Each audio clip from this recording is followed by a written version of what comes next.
Hey, what's up, guys? It is Rapmark here. So, with my review for episode 3, season 2 of The Bad Batch.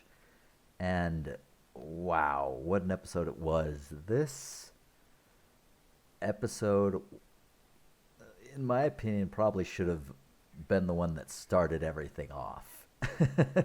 I mean, it was so good. The characters, the music, the just the dark tone, everything like kind of showing like the Empire getting rid of the clones and replacing them with the conscripts, the stormtroopers. And man, it was so good. Like you got feels, you get to see Commander Cody again, and it kind of talks about what the sort of what everyone in the clones are have like thinking since Order 66. It was amazing, and the only real one from like the Bad Batch here was Crosshair, and I don't know, like this it hit me. It hit me really, really hard. To like, because again, Crosshair has always been one of those where you don't know how to feel about him. Like it was the chip, and then it's just like his chip was removed, and then he's just being like he's just a soldier. He does what he wants to do, and then just everything that he goes through in here. And when you meet Cody, it's just like you kind of get the impression of like someone who's just so tortured and really wonders his place in the empire and life in general. It's like super sad but super like incredible at the same time. So, and then I'm just going to go into it, and I'll say right now, this is an episode I'd give a 10 out of 10. This was a flat 10 out of 10 episode. It really hit all the points that I would have wanted from this. Because, like I said, the whole like dad batch whatever. I mean, they're growing on me, and I do like them. I like the team, and I like again how Omega's like getting along better. She doesn't feel like just more of a chore, a burden, a hindrance, and feels more like one of the team. But again, like the whole like concept of they're essentially like her dads or whatever, like they're her brothers, like literally. But I don't know that like that aspect of it just I it's not one of my favorite parts of the series, which is unfortunate, and that's kind of what drags it down for me. It's when they bring like again the politics of the empire and the clones and just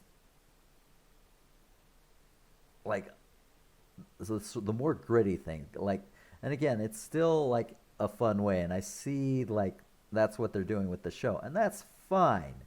But I don't know, like I like how this one was more like dark and serious, like still kid friendly, you could say. I mean, it helps that it's a bunch of drones essentially that they're going against. Um,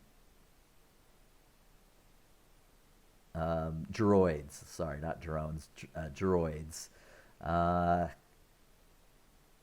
and it was weird because the whole thing was like a warped battle back from the Clone Wars, like except for the clones are the bad guys. And man, it was so good to see that. Like, okay, so we start off, um, in Desix, which was a separatist controlled planet, and you find Tawny Ames, who, I mean, there she is in the Clone Wars. It's a kind of obscure reference, but it's essentially she was one of the senators who got together with Mina Bonteri to try to create peace between the separatists and the republic. And yeah, after all that, it's yeah. So now that it's over, the empire's taken over, and she's just essentially appointed a governor to take over her position, and she's just like no, and she fights, and there's still a droid garrison there that she's able to go because she has also a what do they call it, the smart droid, the one that I forget what they're called, but the ones that essentially control the others. Um, and yeah, it's so that's sort of our setup. We go back to Coruscant, and at the base, Crosshair, he's still alone. Most of the clones don't like him, but I mean, you overhear talk, a couple of them talking about the Military Recruitment Act being voted on in the Senate, hoping that it doesn't pass because, that's essentially more conscripts to replace these clones.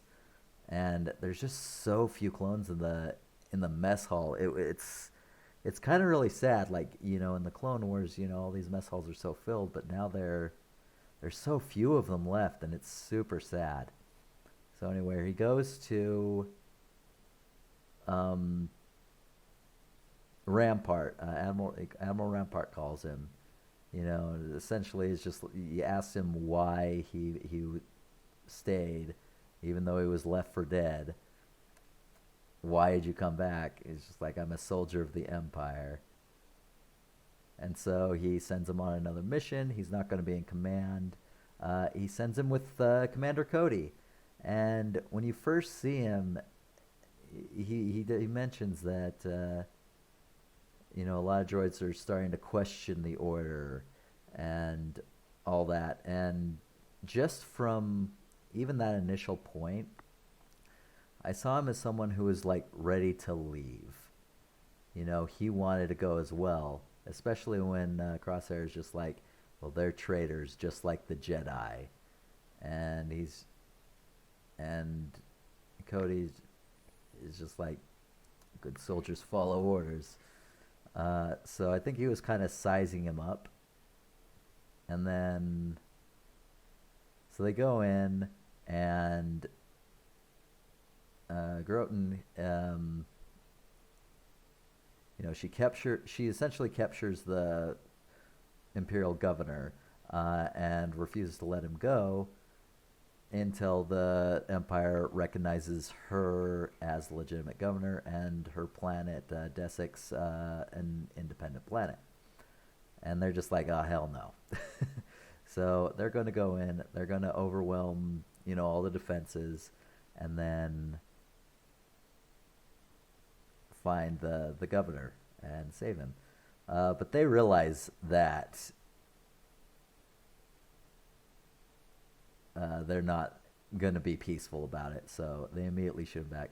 And let me tell you, it gave me so much joy to see like an actual droid battalion again. I mean, they had rocket launchers, you had the regular droids, you had droidicars. My gosh, those things are epic. You had the commando droids. It was amazing. And again, it felt like the Clone Wars again, except for the clones are under the Empire, and you're just like, I kind of don't want them to win, but you're shooting for them because you love Commander Cody, and as conflicted as people are about him, and a lot of people hate him, but some people are very conflicted about him, even rooting for Crosshair because he is really good at his job. There's at one point after they get out, he literally shoots down a tank's barrel and blows it up, and it's just like, whoa, and they fight on. They manage to get in. Oh man, the droidicars, those things, they just come up and they like kill a couple, and they're trying to take them out. Like Those droids are really hard to take out. They try to throw a grenade, but it's a little too hard. Bounces off the shield, doesn't get it. But I mean, there's the action in this episode was amazing. Like, there's a point where got to catch him in the spin. He caught it in the spin, disabled. And then a second one that is sort of perched. They get a grenade on a regular droid, shoot it, and he falls through the force field and blows it up. And man, those commando droids, they are brutal. Like, they get into essentially a firefight in a stairwell, and they're just like fighting, and at one point one goes above the wall on the ceiling, gets both Cody and Crosshair, like, their helmets off. And man, Cody is just like, he freaking grabs a vibro knife and just freaking stabs the crap out of one droid, and then manages to kill the other one with a nice throw to the head. But in order to get to the strategy droid, I forget what they're called. I apologize. He essentially tells Cody to throw a puck so that he can get line of sight, and it's crazy because, and I may have seen this wrong, but like, he shoots, it hits a puck on the wall, goes through one droid's head, bounces off, hits another puck, goes through two other droids' heads, bounces off the wall, kills another droid, and then kills the strategy droid. And at that point, they're talking, the governor, wait, is it Groton is the one is the one that they appointed. Tawny Ames. Man, dropped the ball on that one. I apologize. So Tawny Ames is the former senator, now governor of this planet, whatever. Who worked with Mina Bonteri. So apologize. That was a slip up on my part. Ugh. But yeah, she captured Governor Groton, who is appointed to replace her. Anyway, she comes out with Groton, and it's just like, once the Empire acknowledges my right to rule this planet, then we'll leave. And talks about how. And earlier in the episode, she does too, about how Count Dooku was right, how the Empire or the Republic would become corrupt, and it would arise as something far worse. And to be fair, I mean, Dooku had a hand in that, and it would have happened regardless of who won. But yeah, I mean, again, how it affected like all these separatist leaders, it was just nuts. So anyway, Cody, he wants to meditate peace, because again, how droids, the same with droids, they tend to take the personalities of whoever's commanding them at the time. Same with clones. Like Rex was, the second in command to Anakin. Anakin was really rebellious. Rex, he was very dedicated to the Republic and, a dedicated soldier. But yeah, he had his own kind of rebellious streak. He sort of did things by the book, but in his way, if that makes sense. Cody's the same way. He was with Obi-Wan for a long time, so he was more about negotiation. Again, same dedicated soldier, good fighter, but at the same time, if he could negotiate a peace, he would, and that's what he tries to do here. He takes off his helmet, drops his gun, and It's just like, peace is an option right now. Give up, do it for your people. So she does, and oh, Groton is just the biggest little bitch. I'm sorry. He commands Cody to execute her, and he's just like, he doesn't say anything, but you clearly know he doesn't want to do it. And the governor's just like, do it, or you'll be punished for disobeying. And then Crosshair shoots her.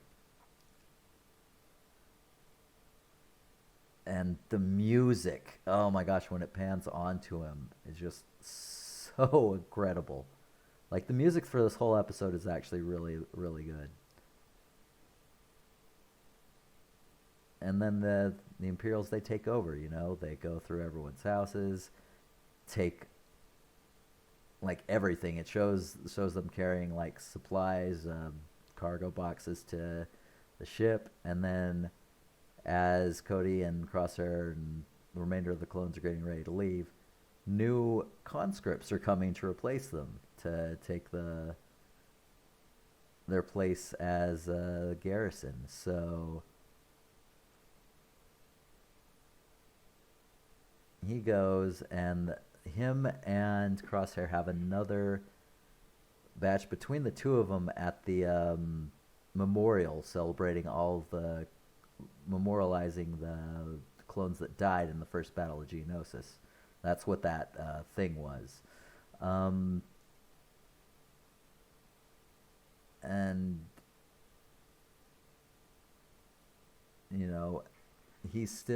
Crosshair is still like soldier of the Empire, and we do what we have to do. And Cody has this amazing line of, how we're different from droids? We get to make our own decisions, our own choices. And we also have to live with that. And that was really deep.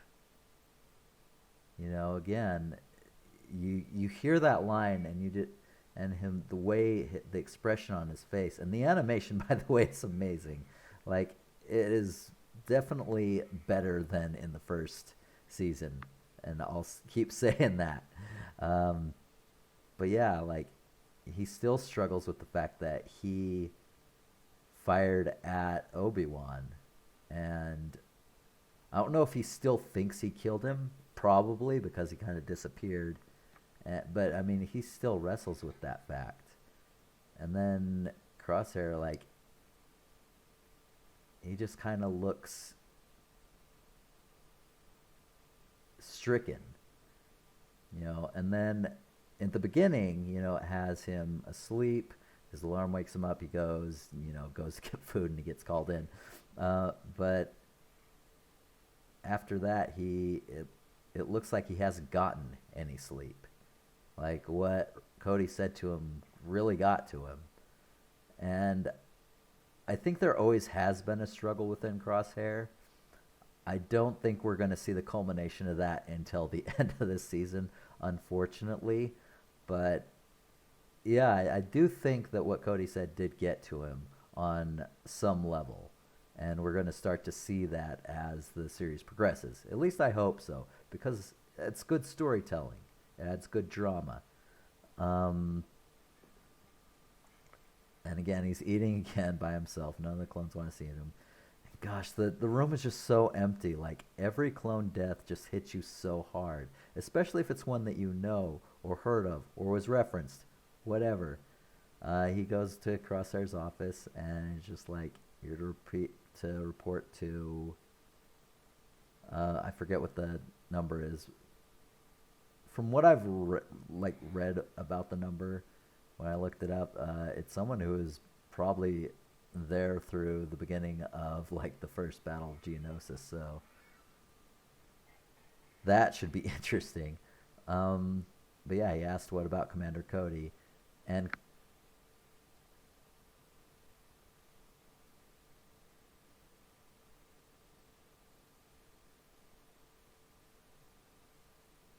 And And Rampart is just like Cody, you know.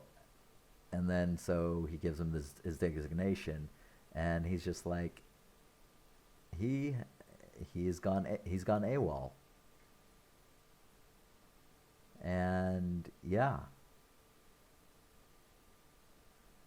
essentially like tr- clones are disappearing. They're not, their loyalty isn't as advertised, whatever. And then Crosshair goes off, and the music of that, like, it's so emotional. Like, I wouldn't say I teared up. Well, I kind of did tear up because again, it was really emotional. But I mean, this episode really got to you because it was just so dark, and you just see so much conflict in like both Cody and Crosshair, and just how the Empire just doesn't give a shit about the clones. They're just literally looking to trade them out. They don't even call them by their names, you know. And like Crosshair didn't even recognize Cody at first because he lost his trademark yellow. Like all of the a lot of the clones were very individualized with their own names. A lot of the commanders, like Cody and Rex, you know, they had their own type of armor color sets. Yeah, and now no more. They're just a number that they don't give a give two hoots and a holler about. So yeah, once again, this episode was amazing to me. It's kind of sad that it was like there really isn't much of like the dad batch aspect of the Bad Batch, but honestly, I think it was still really really good, and I think it's kind of sad that the whole the whole of the thing hasn't been more about what's going on with everything, and like again the Bad Batch being the Bad Batch. But I mean, again, I get what they're trying to do, and I am liking the direction season 2 is going so far. So we'll see how it goes. Right now I'm very impressed. I mean, episode 2, episode 3, well, 1, 2, and 3 have so far been really good. I mean, I think I gave 8 to 1 and 2, and I'm giving a 10 to episode 3. So, yeah, 10 out of 10. Anyway, that is it for that. I hope you all enjoyed, and I will see you guys next time. See ya.